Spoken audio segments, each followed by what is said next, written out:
O livro de Atos, encontrado no Novo Testamento da Bíblia, é uma narrativa fundamental que desempenha um papel crucial na compreensão do surgimento e da expansão da Igreja cristã primitiva. Antes de mergulharmos na exploração detalhada deste livro, é fundamental entender o contexto histórico e literário em que ele foi escrito, quem foi seu autor e qual é o seu lugar dentro do Novo Testamento. O livro de Atos foi escrito por Lucas, o mesmo autor do Evangelho de Lucas. Esses dois livros são considerados uma obra contínua, com o Evangelho de Lucas servindo como a primeira parte da história e Atos como a continuação. Lucas, um médico e companheiro de viagem do apóstolo Paulo, demonstrou grande habilidade literária e precisão histórica em seus escritos. O autor inicia o livro de Atos dirigindo-se a Teófilo, o mesmo destinatário do Evangelho de Lucas. Teófilo era provavelmente um patrono ou alguém de posição social influente, e Lucas escreveu esses registros para ele, buscando fornecer uma conta precisa dos eventos relacionados à vida de Jesus Cristo e aos primeiros dias da Igreja cristã. O contexto histórico em que o livro de Atos foi escrito é fundamental para compreender sua mensagem e propósito. O livro foi escrito durante o período do Império Romano, uma época de grande expansão territorial e cultural. O judaísmo era uma religião estabelecida na região, mas o cristianismo emergente enfrentava desafios significativos, tanto dentro do judaísmo quanto do Império Romano. Os eventos de Atos começam com a ascensão de Jesus ao céu após sua ressurreição e a promessa do Espírito Santo aos seus discípulos. Esta promessa se cumpre no dia de Pentecostes, quando o Espírito Santo é derramado sobre os seguidores de Jesus, capacitando-os para testemunhar e proclamar o Evangelho em Jerusalém e além. O livro, então, narra a expansão da Igreja cristã, começando em Jerusalém e se espalhando para a Judéia, Samaria e, eventualmente, para os confins da terra conhecida na época. O papel central de Pedro e João nos primeiros capítulos dá lugar à proeminência de Paulo, o grande apóstolo dos gentios, que é convertido em uma estrada para Damasco e se torna o principal missionário da Igreja. A estrutura literária do livro de Atos é notável por sua narrativa coesa e detalhada. Lucas apresenta os eventos de forma cronológica e contextualiza-os dentro do cenário político, social e religioso da época. Seu estilo de escrita é vívido e envolvente, transportando os leitores para os eventos e desafios enfrentados pelos primeiros seguidores de Jesus. Um aspecto importante a ser considerado ao examinar o livro de Atos é o tema central da missão da Igreja. Desde o início, os discípulos são comissionados por Jesus para serem suas testemunhas em Jerusalém, em toda a Judéia e Samaria e até os confins da terra. Essa missão de alcance global impulsiona a narrativa de Atos e continua a ser um desafio para a Igreja hoje. Além disso, o livro de Atos oferece insights valiosos sobre questões teológicas e eclesiásticas, como a natureza do Espírito Santo, o papel dos apóstolos e a relação entre judeus e gentios na Igreja primitiva. Os debates e conflitos registrados em Atos refletem as complexidades do desenvolvimento do cristianismo nascente e fornecem um contexto rico para a compreensão das epístolas do Novo Testamento. Em resumo, o livro de Atos é uma obra fundamental que oferece uma janela para os primeiros dias da Igreja cristã e os desafios enfrentados por seus seguidores. Seu contexto histórico e literário, juntamente com sua mensagem central de missão e testemunho, o tornam uma leitura essencial para todos os que buscam entender o desenvolvimento do cristianismo primitivo e sua relevância para a fé cristã hoje. No relato bíblico do livro de Atos, a ascensão de Jesus e a promessa do Espírito Santo representam um momento crucial na história do cristianismo. Esse evento marca a transição entre a presença física de Jesus na terra e o início da era da Igreja, na qual os discípulos seriam capacitados pelo Espírito Santo para continuar a obra iniciada por Jesus. A ascensão de Jesus ao céu é descrita em Atos 1, 9 e 11, onde os discípulos testemunham Jesus sendo elevado às alturas enquanto eles o observam. Este evento é o clímax da narrativa dos evangelhos e representa a conclusão da missão terrena de Jesus. Sua ascensão não é apenas uma partida física, mas também uma exaltação e glorificação, indicando sua posição como Senhor e Salvador. No entanto, antes de sua ascensão, Jesus dá instruções específicas aos seus discípulos. Ele os comissiona a serem suas testemunhas em Jerusalém, na Judéia, na Samaria e até os confins da terra. Essa comissão é uma continuação do ministério de Jesus, que foi caracterizado por proclamar o reino de Deus e chamar as pessoas ao arrependimento e fé. Além disso, Jesus promete aos seus discípulos o dom do Espírito Santo. Ele diz-lhes para permanecerem em Jerusalém até que sejam revestidos com poder do alto. Essa promessa é cumprida no dia de Pentecostes, conforme registrado em Atos 2, quando o Espírito Santo é derramado sobre os discípulos em forma de línguas de fogo, capacitando-os para testemunhar com coragem e poder.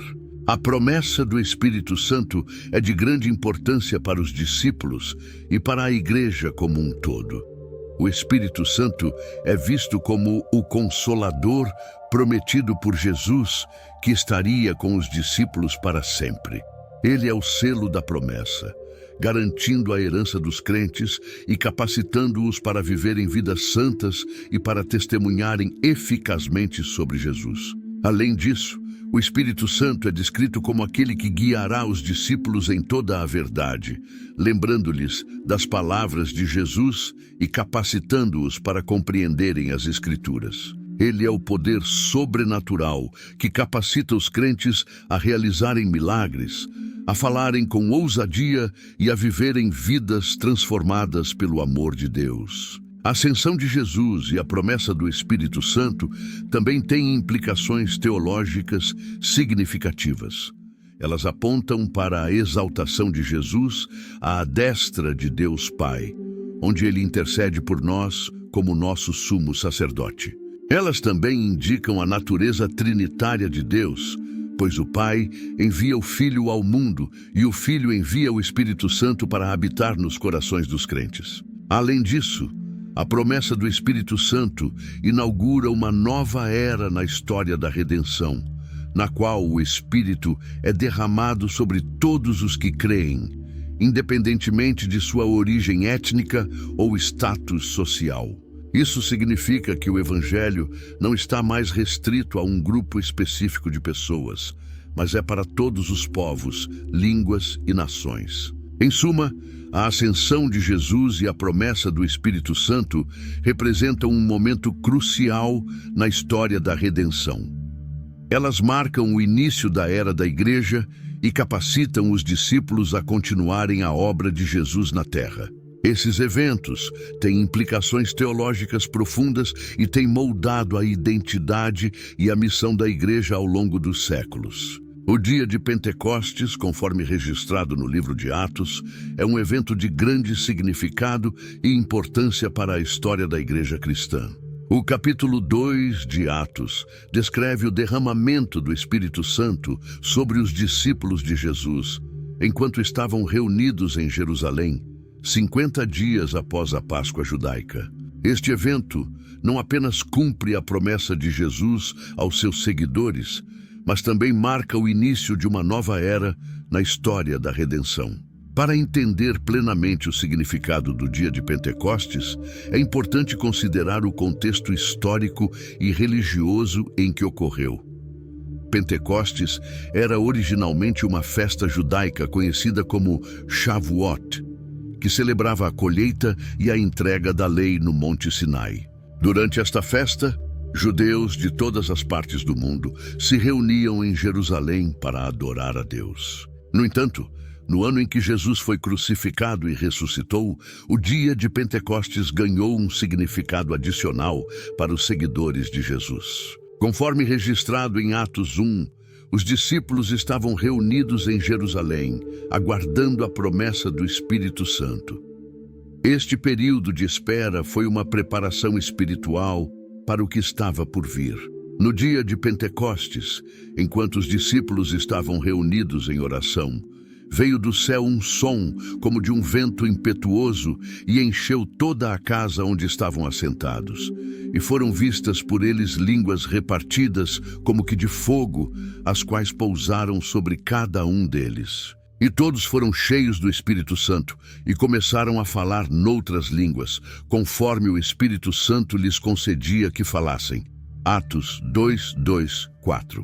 Este evento extraordinário deu início ao ministério público dos discípulos e marcou o nascimento da Igreja Cristã.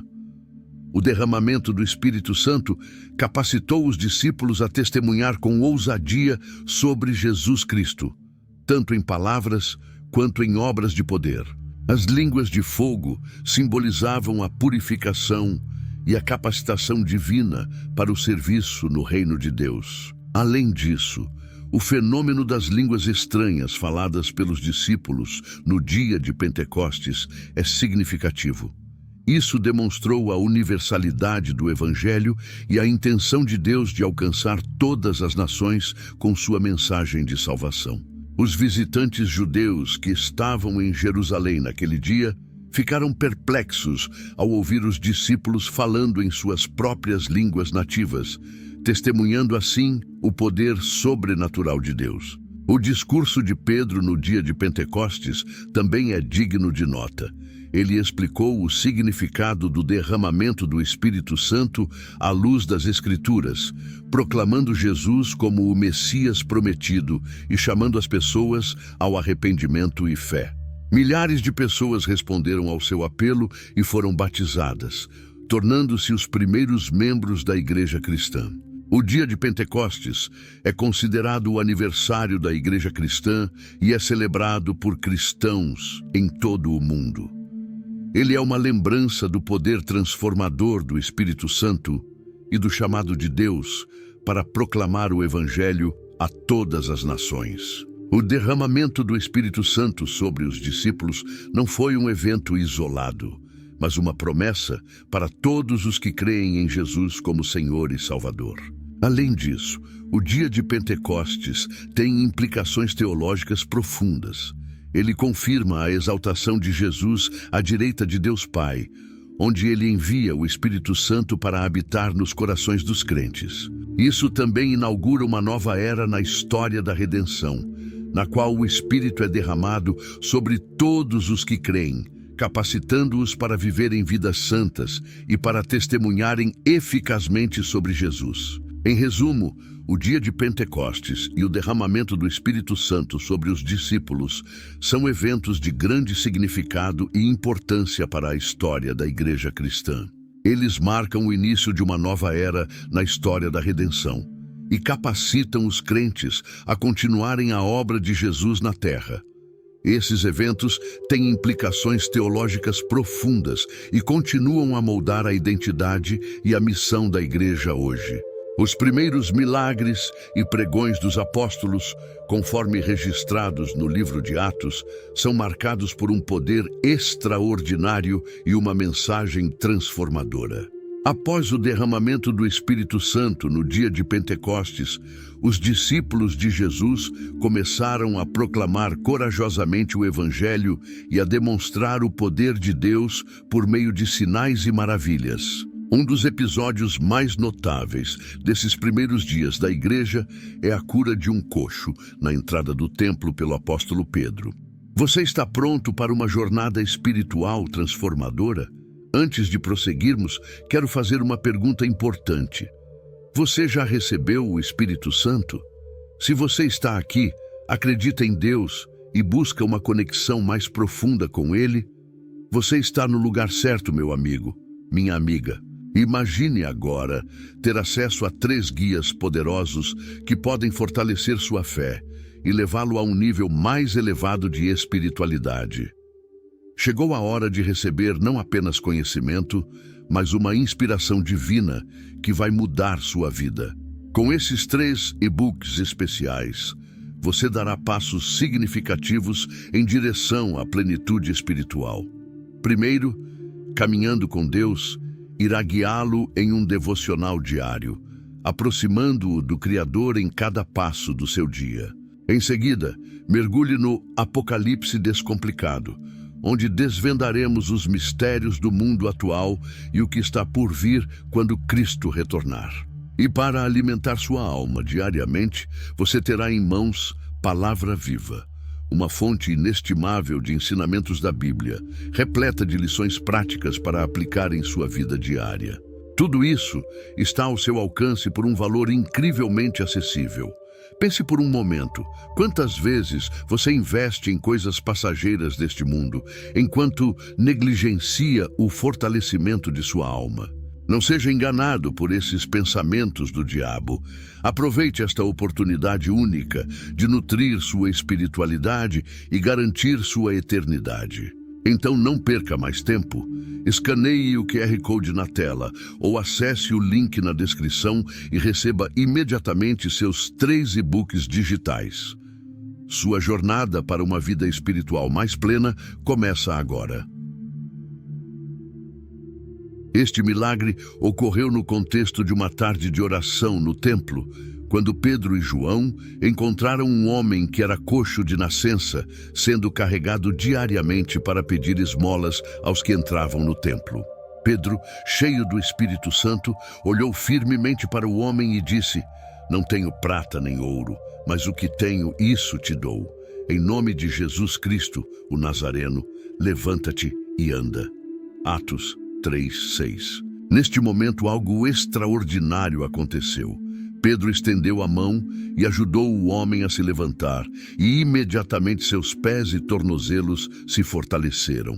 Ele começou a saltar e a louvar a Deus, entrando no templo com Pedro e João, enquanto todos ao redor ficavam maravilhados com o que havia acontecido.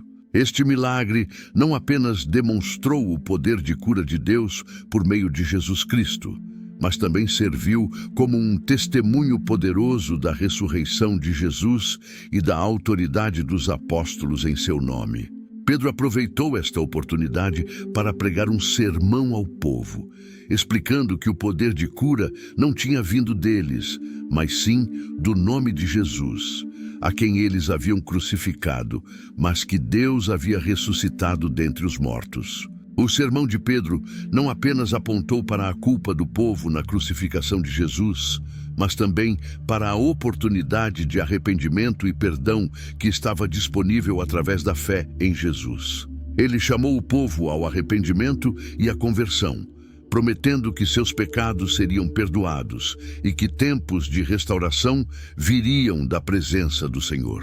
Este episódio é apenas um exemplo dos muitos milagres e pregões que os apóstolos realizaram nos primeiros dias da igreja. Outros milagres incluíram curas de enfermos, libertações de espíritos malignos e até mesmo ressurreições dos mortos.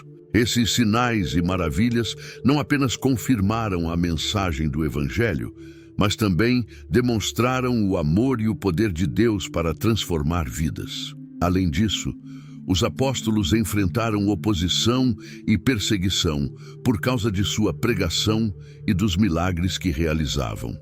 As autoridades religiosas judaicas, em particular, se opuseram veementemente à mensagem de Jesus e tentaram silenciar os apóstolos. No entanto, o poder de Deus continuou a operar através dos discípulos e o Evangelho continuou a se espalhar rapidamente, apesar da oposição.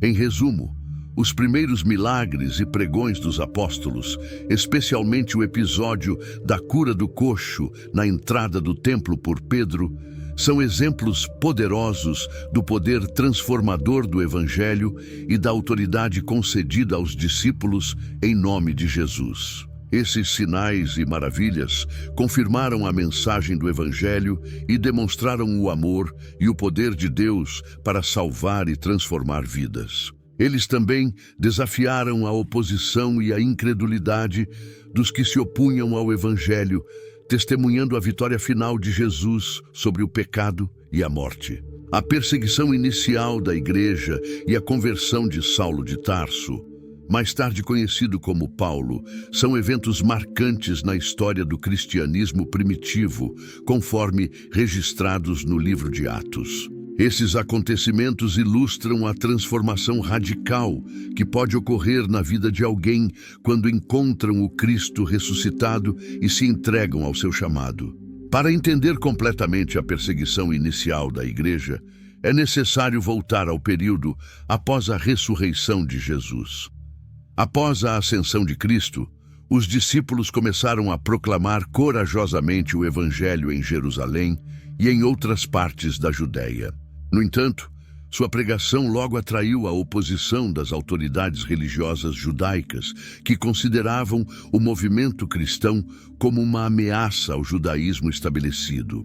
A perseguição inicial da igreja foi liderada por um homem chamado Saulo de Tarso, um fariseu zeloso que via os seguidores de Jesus como hereges perigosos. Saulo estava presente no martírio de Estevão, o primeiro mártir cristão registrado, e consentiu com sua morte. Após a morte de Estevão, Saulo iniciou uma campanha feroz de perseguição contra os cristãos, invadindo suas casas, prendendo-os e até mesmo consentindo em suas mortes. Essa perseguição intensa fez com que muitos cristãos fugissem de Jerusalém e se dispersassem por outras regiões, levando o evangelho a novos lugares. No entanto, a perseguição de Saulo não diminuiu, e ele estava determinado a erradicar o cristianismo onde quer que o encontrasse. No entanto, a vida de Saulo sofreu uma reviravolta dramática quando ele teve um encontro sobrenatural com Jesus Cristo a caminho de Damasco. Enquanto Saulo viajava com a intenção de prender os seguidores de Jesus em Damasco, uma luz brilhante do céu o cercou, derrubando-o ao chão. Ele ouviu uma voz poderosa que o chamava pelo nome e perguntava: Saulo, Saulo, por que me persegues? Atos 9:4. Este encontro transformador deixou Saulo cego e atordoado, e ele foi levado à cidade de Damasco, onde ficou sem comer ou beber por 3 dias. Enquanto isso, o Senhor apareceu a um discípulo chamado Ananias, em uma visão, instruindo-o a ir a Saulo e restaurar sua visão. Ananias, temendo Saulo por causa de sua reputação de perseguidor, relutantemente obedeceu ao Senhor e foi até ele. Quando Ananias orou por Saulo, algo como escamas caiu de seus olhos e ele recuperou a visão. Nesse momento, Saulo foi preenchido com o Espírito Santo e se levantou, sendo batizado em nome de Jesus. A conversão de Saulo de perseguidor a seguidor de Jesus é um dos eventos mais extraordinários do Novo Testamento. Saulo, que antes era um inimigo feroz da igreja, tornou-se um dos maiores defensores e propagadores do Evangelho. Ele mudou seu nome para Paulo e dedicou o resto de sua vida a pregar o Evangelho aos gentios, enfrentando perseguições, prisões e até mesmo o martírio por causa de sua fé em Jesus Cristo. A conversão de Paulo não foi apenas uma mudança de crenças, mas uma transformação completa de sua vida e de sua identidade. Ele passou de ser um fariseu legalista a um apóstolo da graça de Deus, proclamando a mensagem de salvação pela fé em Jesus Cristo. Sua história é um lembrete poderoso do poder redentor de Deus e da capacidade de transformar até mesmo os corações mais endurecidos. Além disso, a conversão de Paulo teve um impacto duradouro na história da igreja cristã. Ele escreveu grande parte do Novo Testamento, incluindo várias epístolas que oferecem instrução teológica e orientação pastoral às primeiras comunidades cristãs. Sua influência como líder e teólogo moldou a teologia cristã e continua a ser uma fonte de inspiração para os crentes hoje. Em resumo, A perseguição inicial da igreja e a conversão de Saulo de Tarso são eventos fundamentais na história do cristianismo primitivo. Eles ilustram a fidelidade de Deus em meio à oposição e a sua capacidade de transformar vidas através do poder do Evangelho. A história de Paulo é um testemunho poderoso da graça de Deus e do seu chamado para todos os que estão dispostos a se renderem a Ele. As viagens missionárias de Paulo, como registradas no livro de Atos, representam um dos capítulos mais emocionantes e significativos da história do cristianismo primitivo. Essas jornadas não apenas testemunharam o zelo missionário de Paulo, mas também foram instrumentais na propagação do Evangelho e no estabelecimento de comunidades cristãs em toda a região do Mediterrâneo. A primeira viagem missionária de Paulo foi empreendida em parceria com Barnabé, um líder da igreja em Antioquia. O principal objetivo desta jornada era levar o Evangelho aos gentios, especialmente em áreas onde o cristianismo ainda não havia sido proclamado. Eles partiram de Antioquia e viajaram para Chipre, onde pregaram em várias cidades, incluindo Salamina e Pafos. O confronto de Paulo com um mago chamado Bar-Jesus, em Pafos, seguido pela conversão do procônsul Sérgio Paulo, foi um dos primeiros eventos notáveis desta viagem. De Chipre, Paulo e Barnabé navegaram para a região da Panfilha, onde enfrentaram desafios significativos. Em Perge, João Marcos, um membro da equipe, decidiu retornar a Jerusalém, o que causou um desentendimento entre Paulo e Barnabé. No entanto, Paulo e Barnabé continuaram juntos e chegaram a Antioquia da Pisídia, onde encontraram receptividade entre os gentios. No entanto, eles também enfrentaram forte oposição dos líderes judeus, que os expulsaram da cidade.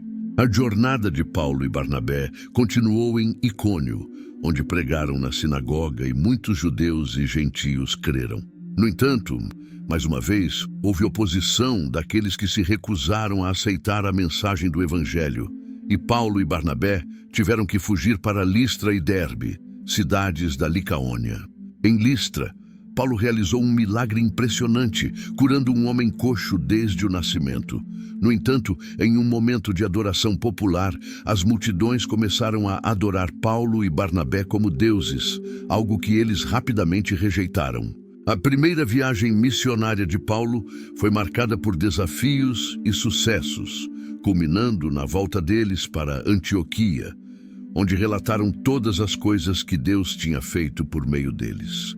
Esta viagem não apenas estabeleceu o padrão para as futuras jornadas missionárias de Paulo, mas também demonstrou sua coragem, perseverança e dedicação ao Evangelho. A segunda viagem missionária de Paulo começou com uma controvérsia sobre a circuncisão dos gentios convertidos, levando ao Concílio de Jerusalém. Após a resolução deste conflito, Paulo decidiu retornar às cidades visitadas durante sua primeira viagem, para fortalecer e encorajar os crentes ali. Ele escolheu Silas como seu companheiro de viagem e juntos eles viajaram para a Síria e a Cilícia, antes de chegar a Derbe e Listra, onde Paulo encontrou Timóteo, um jovem discípulo. A segunda viagem missionária de Paulo testemunhou a fundação de várias comunidades cristãs em cidades-chave da Ásia Menor e da Grécia. Em Filipos, Paulo e Silas enfrentaram oposição e foram espancados e presos injustamente. No entanto, durante sua estadia na prisão, um terremoto libertou-os, levando à conversão do carcereiro e de sua família. Em Tessalônica, Paulo pregou na sinagoga por 3 semanas, mas foi forçado a sair da cidade devido à agitação dos judeus. Em Bereia, os crentes foram elogiados por examinar diligentemente as Escrituras para verificar a veracidade das palavras de Paulo. A jornada de Paulo e Silas continuou em Atenas, uma cidade conhecida por sua cultura e filosofia. Lá, Paulo pregou no Areópago, proclamando o Evangelho aos filósofos e intelectuais da cidade. Embora alguns tenham zombado dele, outros se interessaram pela sua mensagem e alguns até mesmo creram. Em Corinto, Paulo encontrou um ponto de apoio para o ministério, trabalhando com Áquila e Priscila, fabricantes de tendas, para sustentar-se financeiramente enquanto pregava o Evangelho. A segunda viagem missionária de Paulo terminou com seu retorno a Antioquia, onde relatou todas as coisas que Deus tinha feito por meio dele. Durante esta jornada, Paulo enfrentou desafios significativos, incluindo oposição, perseguição e dificuldades financeiras. No entanto, ele também testemunhou o poder transformador do Evangelho e viu muitas vidas mudadas pelo poder de Deus. A terceira viagem missionária de Paulo concentrou-se principalmente na região da Ásia Menor e na Grécia, onde ele revisou as igrejas estabelecidas durante suas viagens anteriores e pregou o Evangelho em novas áreas. Esta jornada foi marcada por uma ênfase na formação e fortalecimento dos líderes da igreja, bem como na instrução doutrinária e ética dos crentes. Durante sua terceira viagem missionária, Paulo visitou Éfeso, onde encontrou alguns discípulos que haviam sido batizados no batismo de João Batista. Ele pregou o Evangelho a eles, e eles foram batizados no nome de Jesus e receberam o Espírito Santo. Em Éfeso, Paulo também enfrentou oposição dos adoradores de Ártemis, cujos interesses econômicos foram ameaçados pelo crescimento do cristianismo na cidade. A terceira viagem missionária de Paulo também incluiu uma visita a Corinto, onde ele passou cerca de 3 meses fortalecendo os crentes e ensinando-os na palavra de Deus. Ele também escreveu a primeira epístola aos Coríntios durante esta época, abordando várias questões e problemas que surgiram na igreja. A jornada de Paulo continuou em Filipos, onde ele encontrou Áquila e Priscila novamente. Ele também passou algum tempo em Troade, onde pregou a palavra de Deus em uma reunião noturna e ressuscitou um jovem que caiu de uma janela e morreu. O Concílio de Jerusalém, conforme registrado no livro de Atos, representa um momento crucial na história da igreja primitiva. Esse concílio foi convocado para lidar com uma questão de grande importância teológica e prática: se os gentios convertidos ao cristianismo deveriam ser circuncidados e observar a lei de Moisés. O contexto para este concílio foi a expansão do Evangelho além das fronteiras de Israel, alcançando comunidades gentias em diferentes regiões do mundo greco-romano. Os líderes da igreja em Jerusalém ficaram cientes de que alguns cristãos judaizantes estavam ensinando que a circuncisão e a observância da lei de Moisés eram requisitos para a salvação, o que gerou controvérsia e dissensão entre as comunidades cristãs. Em resposta a essa controvérsia, os apóstolos e os anciãos da igreja em Jerusalém se reuniram para deliberar sobre a questão. O concílio foi presidido pelos apóstolos Pedro e Tiago, juntamente com outros líderes proeminentes da igreja, incluindo Paulo e Barnabé. Durante o concílio, houve debates intensos sobre a questão da circuncisão e da observância da lei de Moisés pelos gentios convertidos. Pedro, que havia experimentado a visão do lençol em Jope, onde Deus o instruiu a não considerar impuros os gentios, defendeu enfaticamente a inclusão dos gentios na comunidade cristã sem a imposição da lei de Moisés. Pedro lembrou aos presentes a experiência que teve com Cornélio, um centurião romano, e como o Espírito Santo foi derramado sobre os gentios enquanto ele pregava o Evangelho. Ele enfatizou que Deus não fazia distinção entre judeus e gentios, purificando os corações de ambos pela fé. Além disso, Paulo e Barnabé compartilharam suas experiências missionárias entre os gentios e testemunharam os sinais e maravilhas que Deus havia realizado entre essas comunidades. Eles enfatizaram que a salvação é pela graça, através da fé em Jesus Cristo, e não pelas obras da lei. No entanto, alguns dos fariseus convertidos ao cristianismo argumentaram a favor da circuncisão e da observância da lei de Moisés pelos gentios.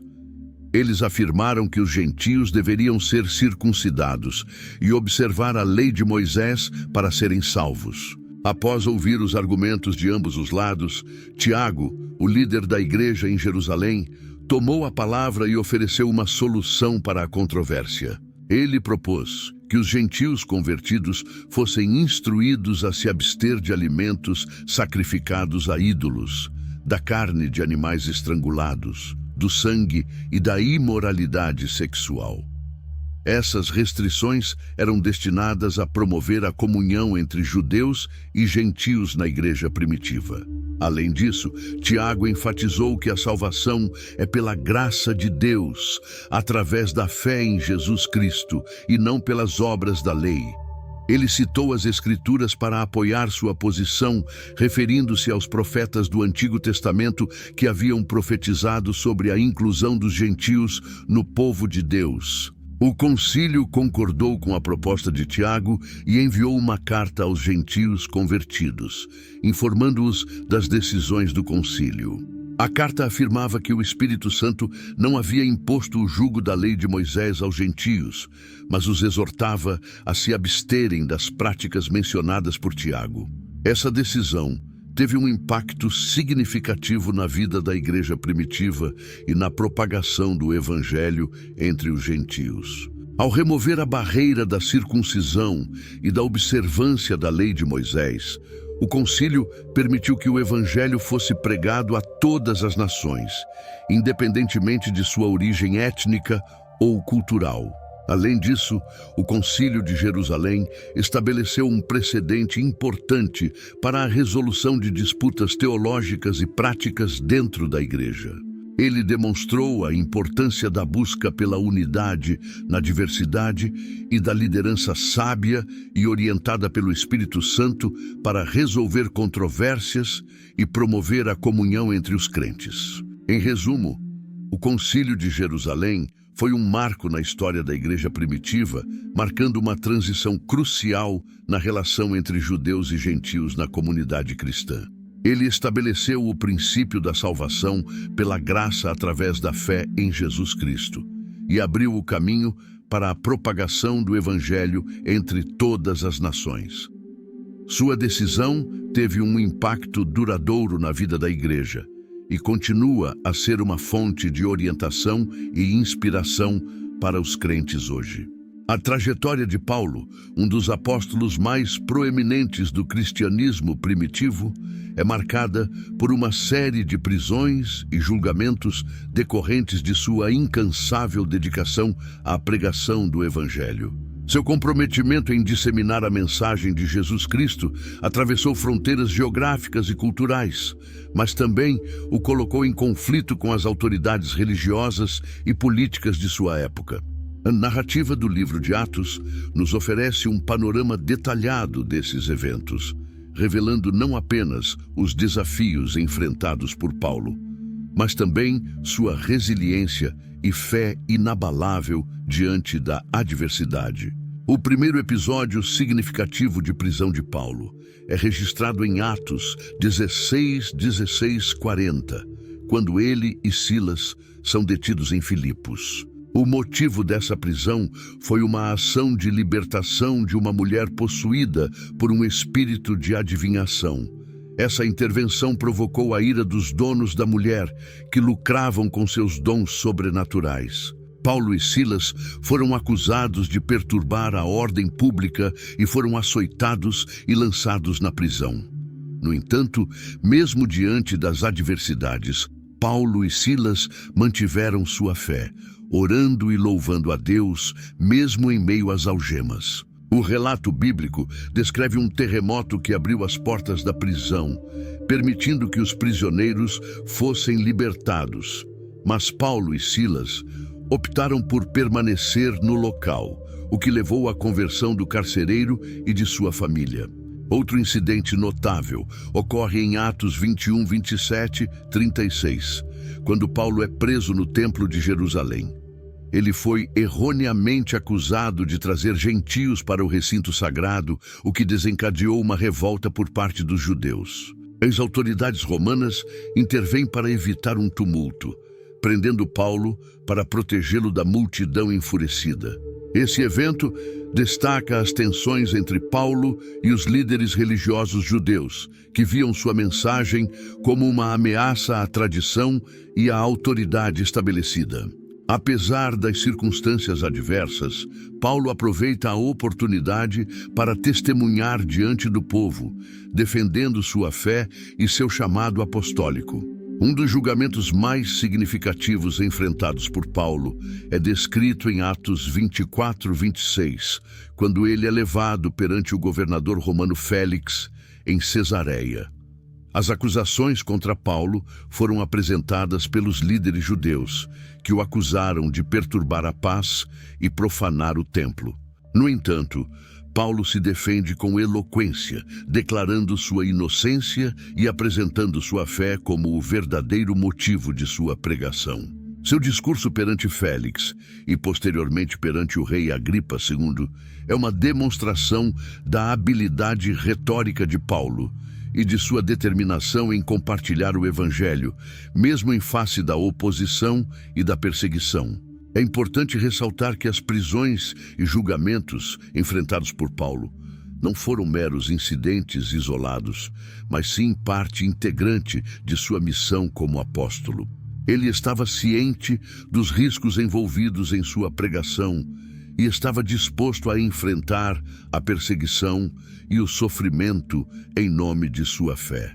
Sua coragem e comprometimento inspiraram gerações de cristãos ao longo da história, mostrando que a verdadeira fé não é abalada pela adversidade, mas se fortalece através dela. Além disso, as experiências de Paulo com prisões e julgamentos destacam questões importantes relacionadas à liberdade religiosa e à relação entre o poder político e as autoridades religiosas. O conflito entre as crenças de Paulo e as normas sociais e religiosas de sua época levanta questões sobre tolerância e pluralismo religioso, temas que continuam relevantes nos dias de hoje. Em suma, a história das prisões e julgamentos de Paulo, conforme registrada no livro de Atos, é um testemunho poderoso de sua devoção inabalável ao Evangelho e de sua disposição para enfrentar a oposição e a perseguição por sua fé. Seu exemplo continua a inspirar e desafiar os cristãos contemporâneos a permanecerem firmes em sua fé, independentemente das circunstâncias adversas que possam enfrentar.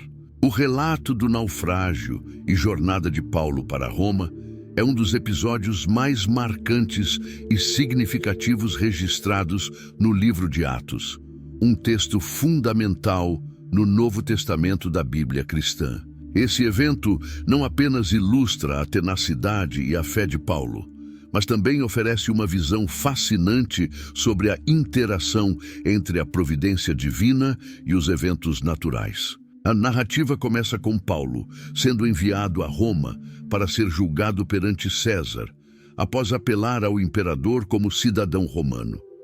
Ele embarca em uma viagem cheia de desafios, incluindo tempestades e contratempos, que culminam em um naufrágio dramático.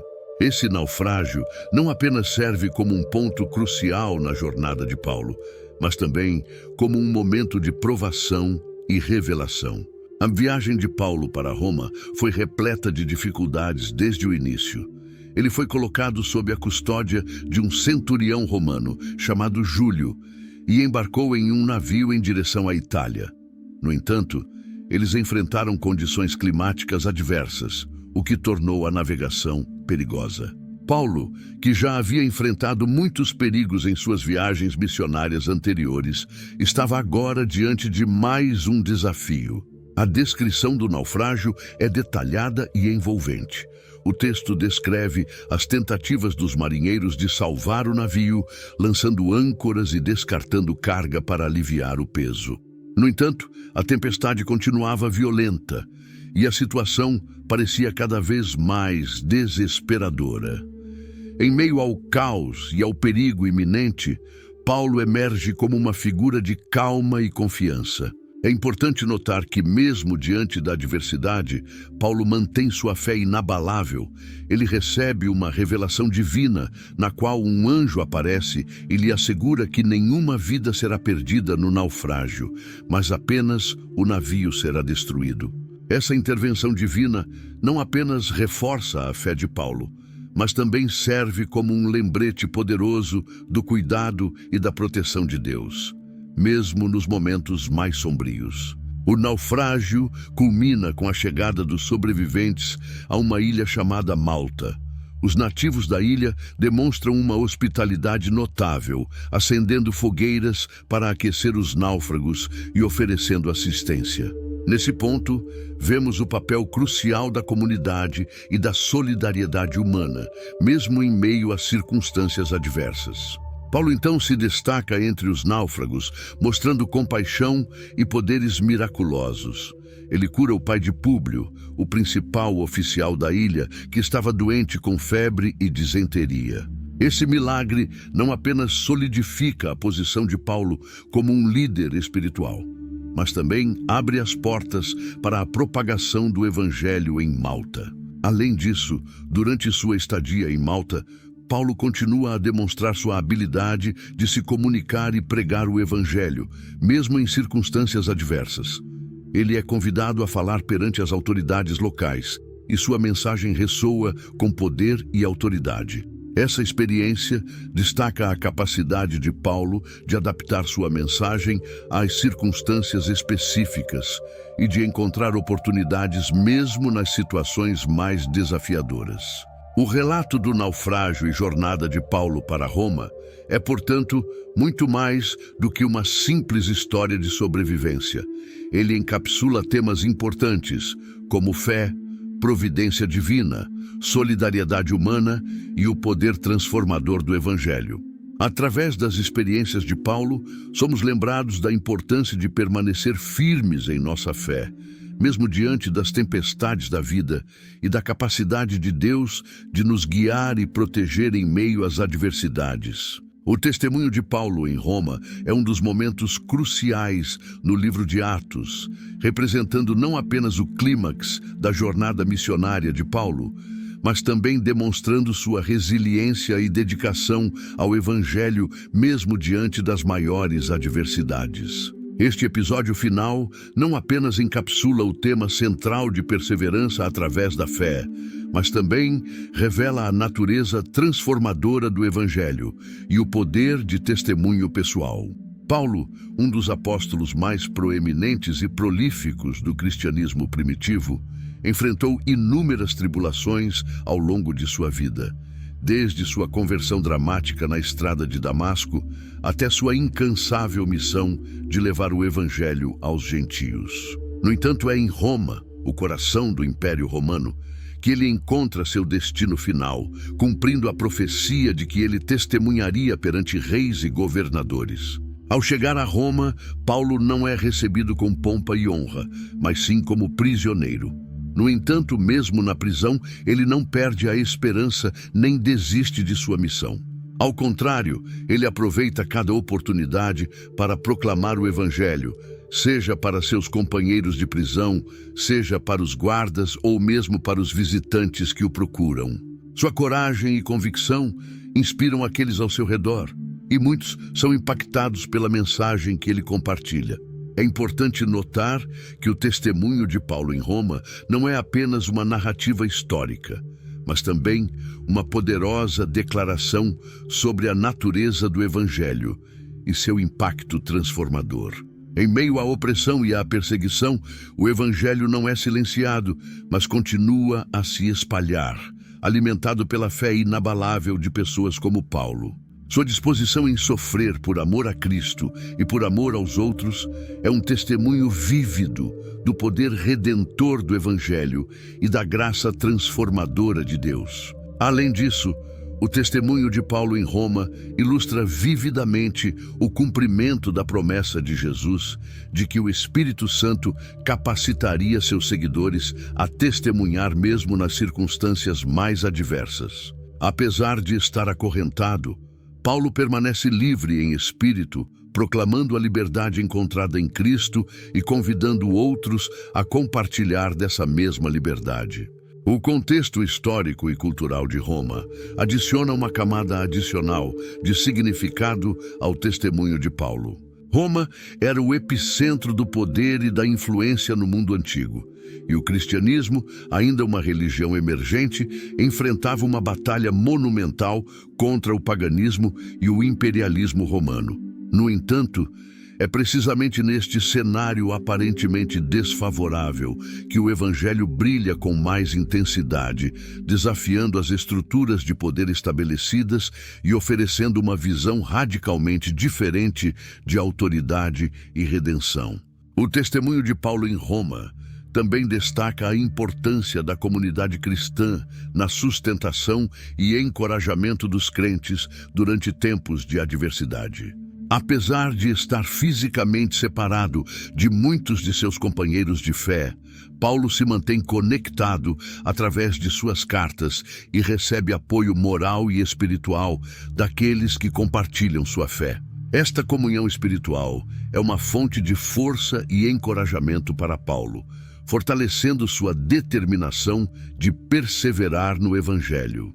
Além disso, o testemunho de Paulo em Roma revela o papel crucial da oração na vida do crente.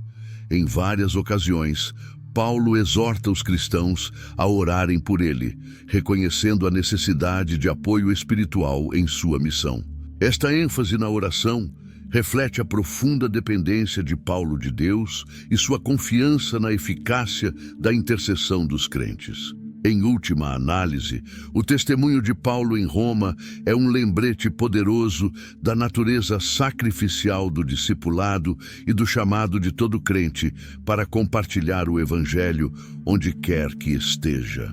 Paulo não permite que sua situação desfavorável o impeça de cumprir sua missão. Ao contrário, ele vê sua prisão como uma oportunidade única de testemunhar a Cristo diante de um público variado e influente. Sua vida e ministério em Roma são um testemunho duradouro do poder transformador do Evangelho e da fidelidade de Deus em meio às circunstâncias mais adversas.